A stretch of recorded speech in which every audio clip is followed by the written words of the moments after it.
Hello, this is Robert Murphy again from the University of Colorado in a series of lectures and videos on lipidomic studies using mass spectrometry. This particular video will cover some of the aspects of quantitative analysis of lipids, an extremely important part of lipidomic studies and one that has a lot of potential diversity in how one implements this. So this video is going to deal with the quantitative aspects of mass spectrometry lipidomic studies.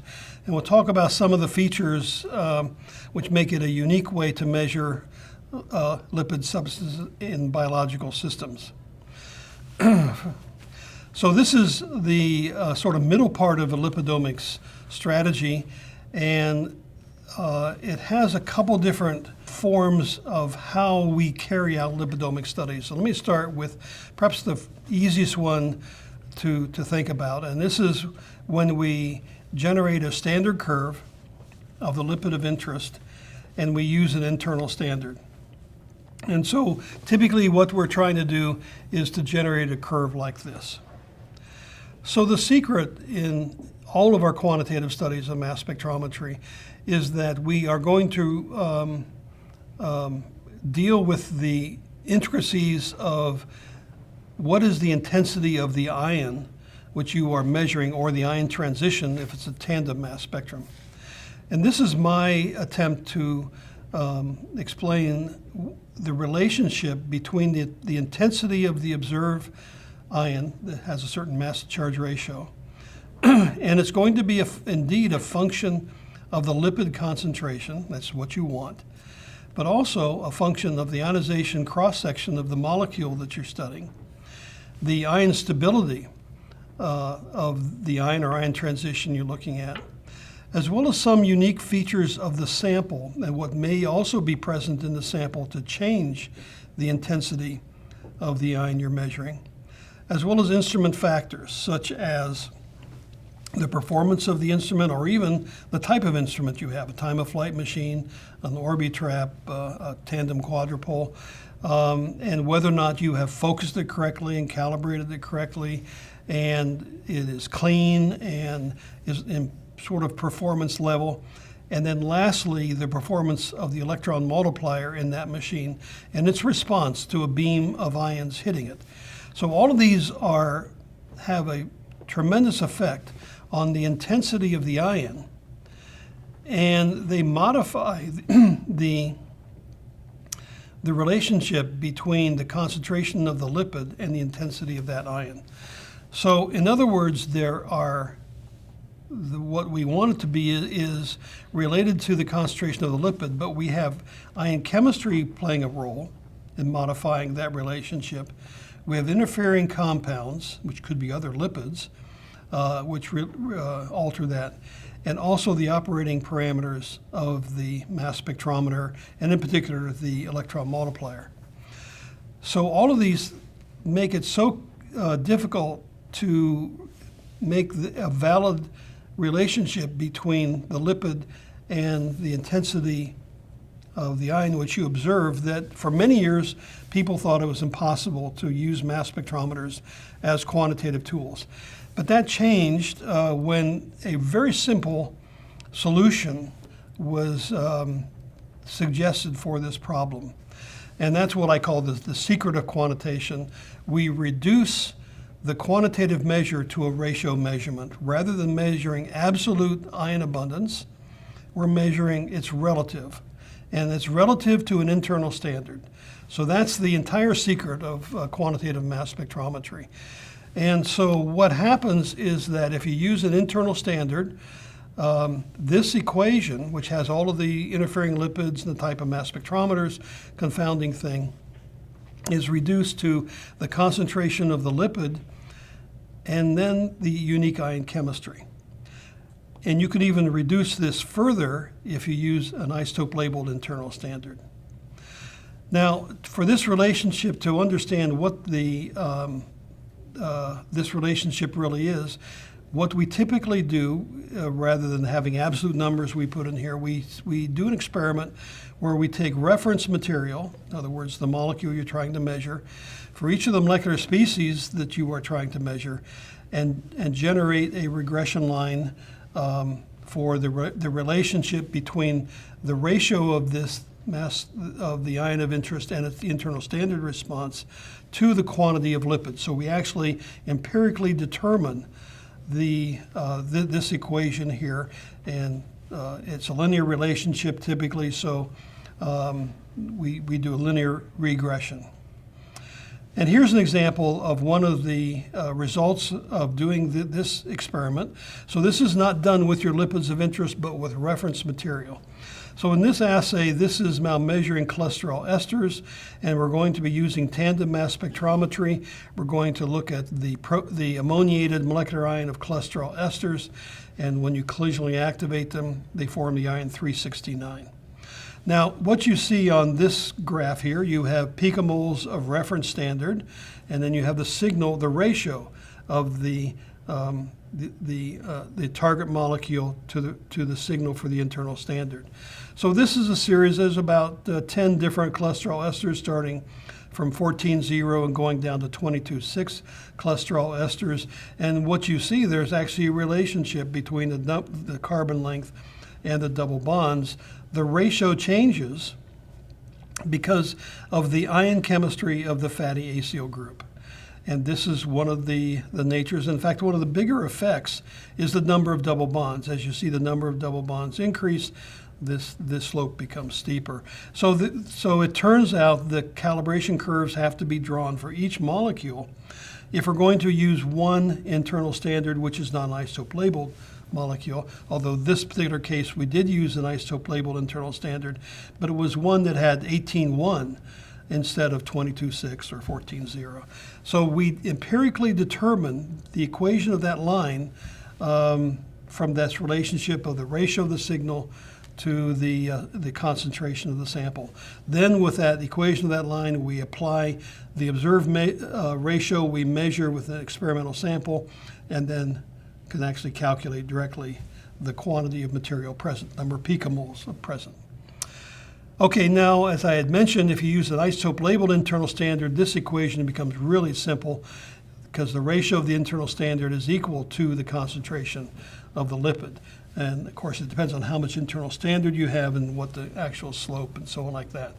But when you put this in mole terms, a linear regression really have slopes very close to unity. And if they don't, it's the internal standard is not pure or the reference standards are not pure. So that's sort of an interesting feature of what these standard curves can tell you. So let's talk about more detail about these internal standards. And here's some of my thoughts about them. Well, the first question I'd like to ask, do you think the number of isotopes in the internal standard matters? So here's a sample of a D4 standard, and it's got a little bit of D0, a little bit more D1, some D2, and then a lot more 3 deuteriums. It's got maybe about 30% of the deuterium atoms in that molecule are deuterated, and probably 94% are D4. Does that matter? Okay, we'll look at that. Does the chemical purity of the internal standard matter? In other words, if you weighed out some of the internal standard and it turns out it was a sodium salt and you didn't know that, and of course you weigh out the sodium salt along with it, does that matter? Do you really have to know the chemical purity? And then do the natural abundance of isotopes of the target molecule, do they matter? So we'll look at these independently here. So here are some theoretical standard curves, and I plot them so we can see the range of this. This is a log-log plot here, and I've used as example one of my favorite molecules, leukotriene B4 picomoles, and here is the ratio of the transition of 335 going to the product ion, in which case is 195. I didn't put that here, but anyhow, what happens if you're using a D1 LTB4 internal standard? So it turns out the plot looks like this, not a very big dynamic range. And in fact, it asymptotically becomes a nonlinear region, non-changing region at the low end, which happens to be the purity of, or the amount of D0 which is in that internal standard. In this case, it was 10%, 10% D0 in the internal standard. So let's reduce that to 0.1% D0. Here's 0.1% over here. And now we're going to use D4 instead of D1. And so now we're going to come down to these numbers here. This is the natural abundance, and this is the purity, isotopic purity of the internal standard. So now you see with this one here, this one has a much wider dynamic range, and it doesn't even asymptotically fall out until you're down to this, this very low number of the natural abundance of LTB4 at MRC 339, or the fourth C13 of LTB4. And then the top also goes quite a bit higher. So you see that the number of isotopes you have makes a big difference. You want to move out of the natural isotopes of of your lipid of interest. You want to have at least 3, if not 4, maybe more stable isotopes. And you also don't want to have very much D0. D0 really limits you to what you're going to be able to measure. Now, and that's because this ratio is not exactly the way you may think. It's not the ratio of LTB4 to the ratio of the internal standard. It's LTB4 plus the D0 content, this one, that's what's up at 335, and then this ratio down here would be, for example, the ratio of the internal standard, 339. It's the amount of internal standard plus the natural abundance of that number, which is that one down there. So they're a little bit more complicated. This is where the natural abundance numbers are. So the actual theoretical standard curves in a lot of space is shown here, log space, in which the asymptotically comes down to these lower levels where you are approaching the natural abundance of the lipid that you have at the mass you're measuring for the internal standard. And so that will asymptotically level off. And unfortunately, most of the quantitative assays in mass spectrometry are in this lower region. So this can really drive the ultimate sensitivity of your method. Now, the isotopic purity of your internal standard at M+0 or D0, it will asymptotically come up here to wherever that number is. Now, typically, that's not a big problem. Okay, so now let's talk about another aspect of this. Now, we've been dealing with the concept of absolute quantitation. In other words, you're going to measure picomoles of the lipid of interest. Now, a lot of targeted lipidomics really is set up to do absolute quantitation, in which case we have internal standards and reference standards. We can draw the standard curve. And I want to point out that the purity of the reference standard is really critical for the quantitation that you are measuring. It drives the accuracy, but not the precision. For example, if your reference standard is only 50% pure, you're going to be incorrect in your measured abundance by 50%. So you really want to make sure you have really high quality reference standard material. And I know that Avanti pays a lot of attention to this, and this is really quite important that you have good standard material. Now, for the internal standard side, the purity is not critical, and this surprises a lot of people. They haven't really thought too much about this. But if you add, if your internal standard is 50% pure, and you add the internal standard is only 50%, it doesn't matter because you add the same amount to every sample, and then you divide that out by into the response of the reference standard. So that number cancels out. It just means that the signal is not going to be as big for your internal standard as what you might thought, but it turns out as long as it's constant, that's all that matters. It just has to be a constant denominator. So the purity of the internal standard is not that important. So we can get away with using isotopically pure molecules, isotopically not so pure molecules, those which have maybe a lot of D3 and D2, as long as we measure just the D4 as the signal. Those don't interfere at all. It just decreases the chemical purity of the molecule per se. Okay, so the accuracy, as I have indicated, is really determined by the reference standard. And so if you want to be within 10% accurate, you probably want to have better than 90% pure reference standard, but typically you want to have 1% pure accuracy. You probably have to deal with 99% pure reference standard. And the internal standards, you choose them because they have a large number of isotopes, and you get them away from the natural abundance of the molecule you are measuring, and you get very, very straight lines. As you can see, a very nice linear equation. The correlation coefficient is very high. And typically, this is what you expect for a stable isotope dilution assay using mass spectrometry.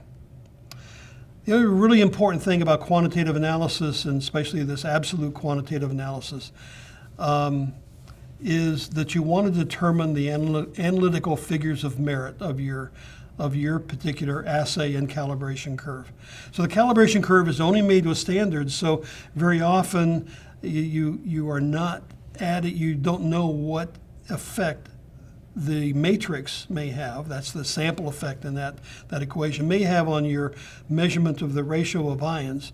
And so to test that, you probably want to spike your biological fluid near what you've determined to be the limit of quantitation of your method, or maybe the limit of detection of your method, and make sure that you can actually detect the newly added molecule to the biological fluid. To do that effectively, you've got to really establish the signal to noise that is acceptable. And finally, what's really important, you must look at the data yourself. Don't rely on the computer-generated values, which are being churned out.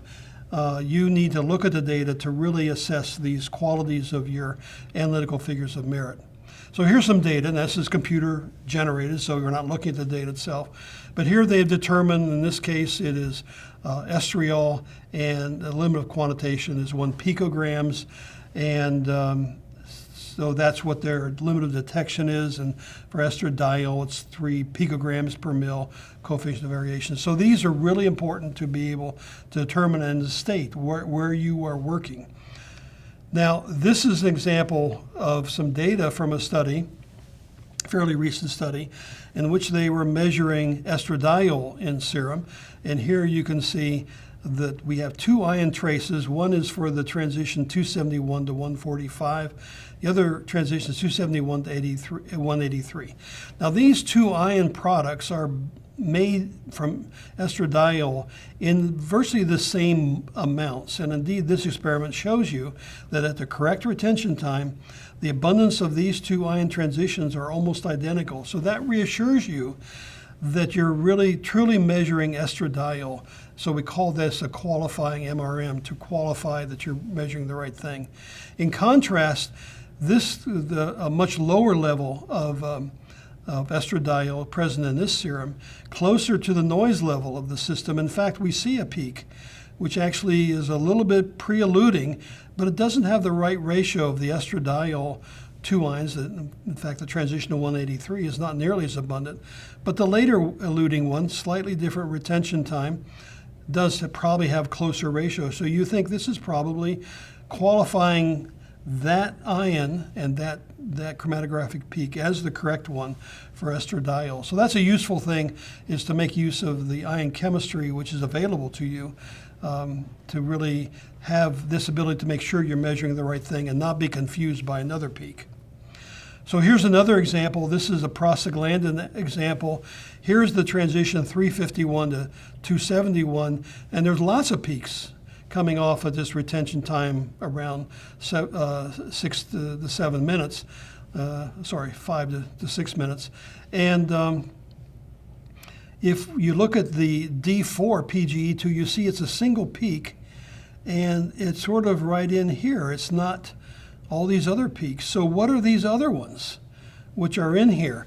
And you worry about this, and by looking at the data, the signal the computer may tell you there's this amount of blue peak in here and integrated that area, but have been totally wrong. So what are these things? Well, these things are what we call isoprostanes. They're made by free radical oxidation of lipids in biological systems, or maybe during the isolation of the of the prostaglandin E2 from lung lavage. And in fact, when we do this same experiment of this one here of looking, that's the same data, looking at the transitions in the mouse lung, and now we work it up with some antioxidant, butylated hydroxytoluene, we see those all disappear, and indeed now we have a peak which is right at the point where a deuterated standard is. So it turns out those other peaks were artifacts, and you would not have known that had you not looked at the data and you knew how to then address it by adding antioxidants. So it's really important to look at the data with your assay, that you're measuring the right thing, it has the right retention time, and possibly if there's another transition to look at, the transitions have the correct ratio. Now, the second part of what I want to talk about is really an alternative to absolute quantitation. And I'm going to term this relative quantitation. And I want to propose to you that this is a reasonable approach to do some experiments, not all experiments. You can't there are some experiments where you can make really significant advances if you don't go through all the trouble of doing absolute quantitation. So what is this? Well, this is reporting the ratio themselves and then comparing the ratios between samples. And so you might have an experiment you're looking at. Let's say you want to look at knockout versus a wild type cardiac tissue lipids, or you want to look at the urine of animals treated with a drug, and you want to look at the effect on certain lipids in the drug, control versus drug treated. Or you expose cells to one agonist or another. In these experiments, very often we were looking at a large number of lipid families and lipid molecular species. We're really unable to add an internal standard for each and every one of the lipids we're going to be seeing in the mass spectrometric experiment. So I'm going to raise the question, maybe only one internal standard is adequate or available. So this is sort of where the Avanti product Splash internal standards come in. They're a series of deuterated internal standards, but there's only one molecular species for each of the classes. There's one PC internal standard, one PE. But in normal systems, PCs, there can be 500 different PCs. You only have one internal standard, and you can't make 500 internal standards. So this is where this relative quantitation has some value. In those cases where you have hundreds of molecular species, and those are triglycerides, sphingolipids, and phospholipids, there's really no way you can obtain internal standards for everything. So you say, I'm going to accept the errors I'm going to have by having a homolog internal standard, and I'm only going to use one. But you can still use reference standards if you want to quantitate that, but maybe just you looking at the ratio might be useful. So one thing is this is now cholesterol esters, and we're looking at the signal of internal standard. You get the ratio of that number, and then you calculate the ratios for these other molecular species, and that's the ratio we're talking about. So we're going to talk about the ratio of just the ion abundance of the transition or the single mass to the internal standard. Okay, so we're going to report the ratios between the different samples in the experimental paradigm. So this is actual data, and this is raw data from a mass spectrometer we got in collaboration with Rosalind Coleman at the University of North Carolina. And this is now phosphatidylcholine molecular species in the mitochondria of mouse heart. Now, first thing when you look at this, you see all the different species which are present here. And then you look at blue versus red, and the blue is a control animal, and the red is a knockout animal. It's acyl-CoA ligase 1 knockout. And you see that there is a big change between red and blue. Well, we are not going to be able to get internal standards for all these, but I would maintain measuring the ratios of these to an internal standard, which is not on the scale, it's off here at lower mass, is a valid measure of what's happening in this experiment. And we can actually take these ratios and we measure this 3 times so we see what the biological variation is in this experiment. And you can see they're actually pretty tight errors in here in what these peak here. And we know from the mass we measured that is a 40 with 6 phosphatidylcholine, and this one here is a 38 with 6 phosphatidylcholine. Those are very big, and yet the less unsaturated, the opposite is true. They turned out to be more abundant in the knockout animals. So you can make some judgments, and all we're doing here is measuring the ratio. And this is valid for each species, comparing it to the other. In other words, this blue one to that red one. But it's not valid for comparing that blue one to this blue one, because we have not factored in the ion chemistry with this. But those are the same molecules, so they have the same ion chemistry. So the ratios of internal standards can be a very valuable way to now provide some insight into what's going on biochemically. Now, this is a really big slide, but I want to show you data that we sort of get by using this approach. So this is now a biochemical study, and these are phosphatidylcholine species across the top here. And then these are different samples across here, and this is now PE samples, and these are PI molecular species. And the table was quite large, but you can see we measured this 6 different times with different types of variants in there, so the D1s are all the same, and then D3s are all the same here. So this data can go directly into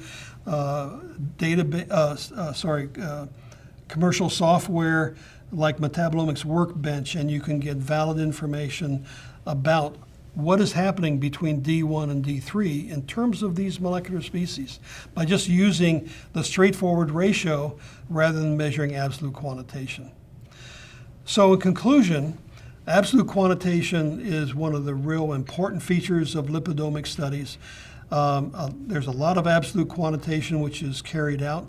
It has very high precision and accuracy, but the accuracy is driven by the purity of the reference standard.